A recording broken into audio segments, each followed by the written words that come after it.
Have you guys ever wondered that why, despite of having listed all the details about yourself in your resume, the interviewer still prefers to start the session by asking, "Tell us something about yourself"? Well, the reason for this is that interviewers like listening to information being presented to them in the form of verbal expression in contrast to referring to a printed document. Yes, this simply means that they directly like to hear from the horse's mouth that given a chance, how would the candidate like to narrate the story of his life in his own words?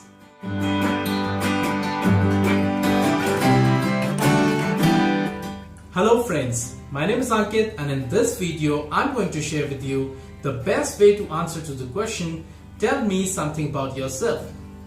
Now, tell us something about yourself does not mean that you go right back to your childhood memories and start sharing tales of your first love, your favorite rock band, or your obsession with Harry Potter. Rather, think about the awards, accolades, or experiences you've had in your life so far. Consider the themes, personality traits, and skills that come across through these experiences and introspect as to which of these are the most important to get across through recruiters.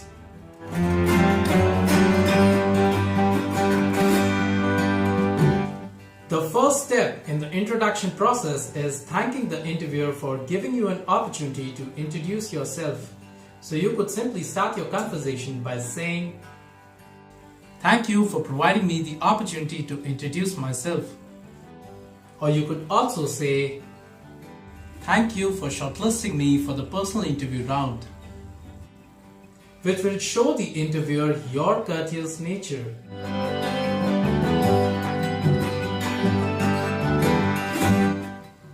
When asked to introduce, make it a point to always state your full name. Say your name in style and with a sense of pride. Say it in a way like these are the most wonderful set of words you've come across throughout your life, which will ultimately reflect your confidence level. One of the most common mistakes I've experienced candidates doing is saying, "Myself Akash Gupta" or "Myself Vikas Bansal," which is grammatically incorrect. The best way to state your name is by simply saying, "I am Akash Gupta" or "My name is Vikas Bansal."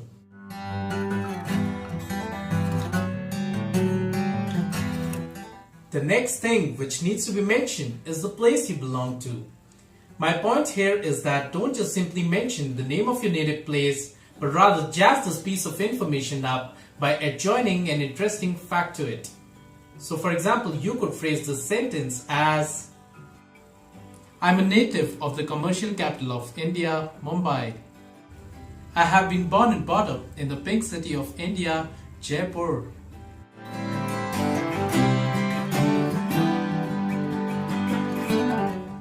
The next thing you should be talking about is your educational qualifications.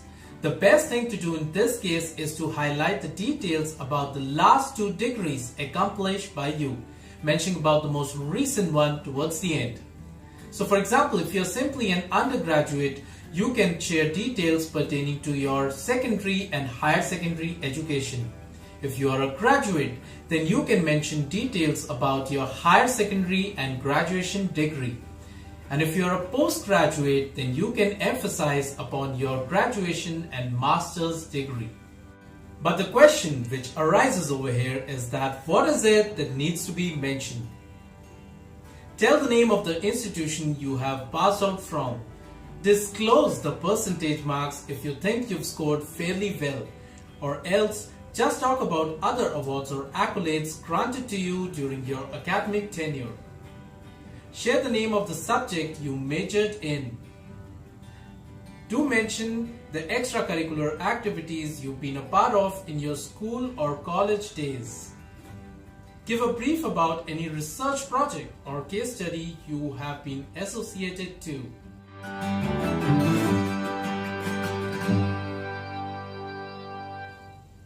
The next thing which needs to be stated is the reason for choosing the professional stream which you're already pursuing or wish to seek a career in. State a convincing reason which prompted you to opt for the particular stream, and have your own unique reason to amuse the interviewer.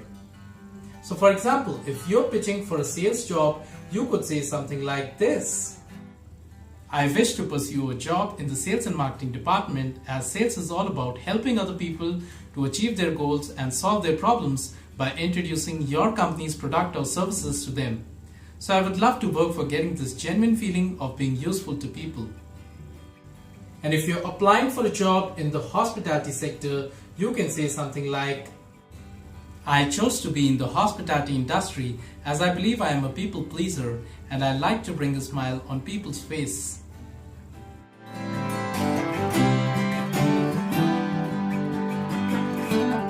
When you start talking about your work experience, initiate the conversation by telling the interviewer how many years of experience you bring along with you, followed by mentioning the details only about the first and the most recent job role. And if you're just a fresher, then you could simply emphasize on any sort of industrial or vocational training program you have undergone. I bring along a total of 7 years of extensive experience with me in the financial sector, wherein I started my journey with RS Enterprises as a general cashier, and in my last assignment I've been associated to Deloitte as an internal auditor.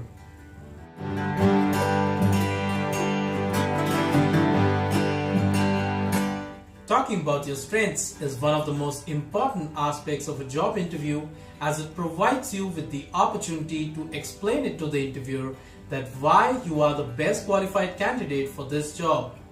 Highlighting on 3 key strengths works out to be the best in this case. My advice to you is that don't just simply pick any random strength you have been told by people around you that you have, like a good cook, a fast runner, a responsible driver, or helpful to friends.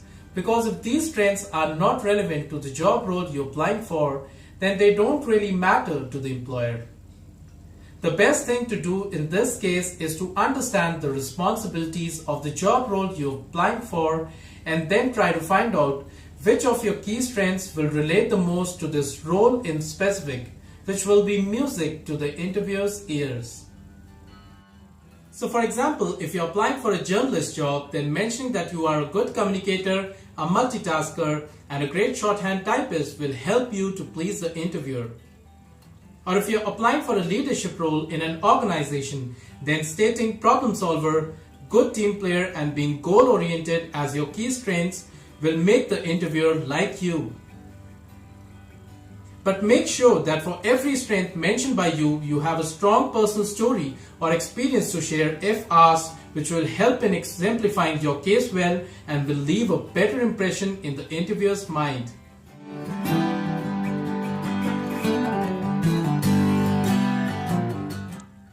The next thing you should be talking about is your weakness. You guys must be wondering, weakness? Are you serious? Well, yes I am. So before raising your eyebrows, hear me out. No one in this world is perfect, and hence sharing your weakness tells the interviewer that you're being honest to them. Now the trick is that when talking about your weakness, tell something which is insignificant and will not harm or affect your work in any way. Some of the examples are, I can't say a no to people. I believe that I am quite open, direct, and straightforward in my approach. I think I get a bit emotional at times. But if the interviewer asks you a question on this, make sure you are able to back it up well, talking about ways this weakness of yours affects you and what efforts have you taken to curtail it.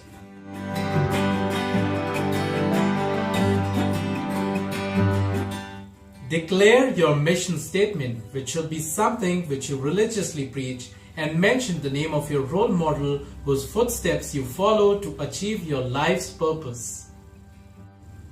I am a strong believer of the saying that action speaks louder than words, which implies that just simply saying that you'll do something does not mean much. Actually doing it is harder and more meaningful. I regard my father as my true source of inspiration, as he is the most honest, considerate, and diligent person I have ever come across in my life.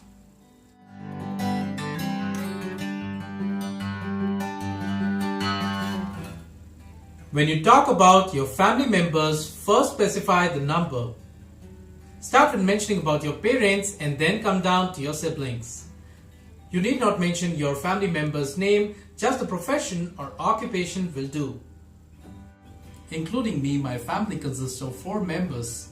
My father, who's working as a scientist with a government organization, my mother, who's working as a fine arts teacher, and an elder sister who's working as a doctor by profession.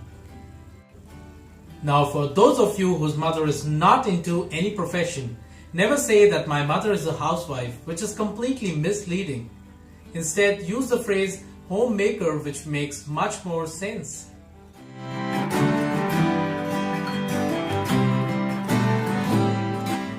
Talking about hobbies, try to lay emphasis upon the most interesting part-time activities you love to indulge yourself in. Learn to phrase your hobbies in a unique manner. So for example, instead of simply saying, I like reading books, you could say that, in my free time, I like to curl up in the corner with a good book. And instead of mentioning cycling as your favorite pastime activity, you could phrase it as, I like saddling up my bike in the woods during the early morning hours. Or instead of mentioning diary entry as your favorite hobby, you could say, I like to unwind my day by making a note of the day's affairs in a diary, sipping in my favorite cup of hot chocolate.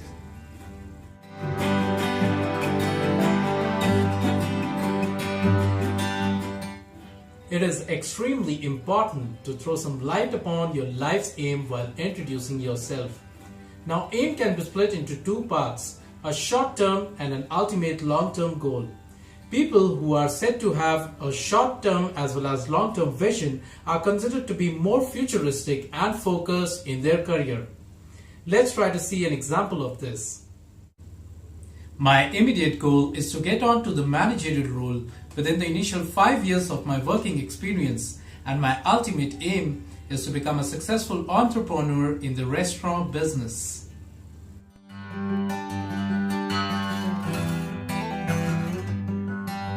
Now don't just abruptly stop talking and end up your introduction with an ambiguous pause.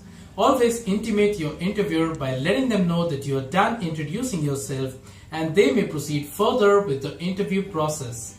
So you may conclude your introduction by saying, well, that was just a brief summary of my journey so far.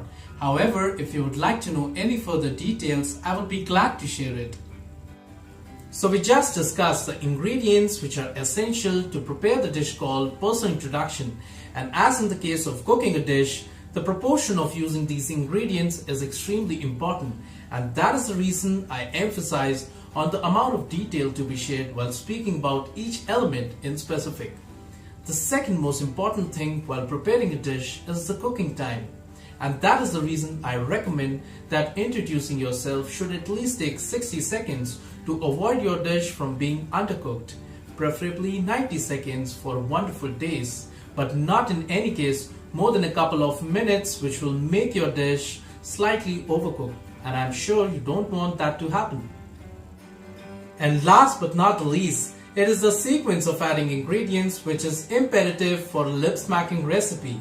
Hence, it is of utmost importance to mention these elements in the order we just discussed, starting with thanking the interviewer, telling your name and the place you belong to, talking about your educational qualifications, followed by mentioning the reason for choosing the particular profession, sharing details about your work experience or any training exposure you have, highlighting on your key strengths and weakness, stating your mission statement and telling about your role model, talking about your family, hobbies, aim in life, and finally concluding it.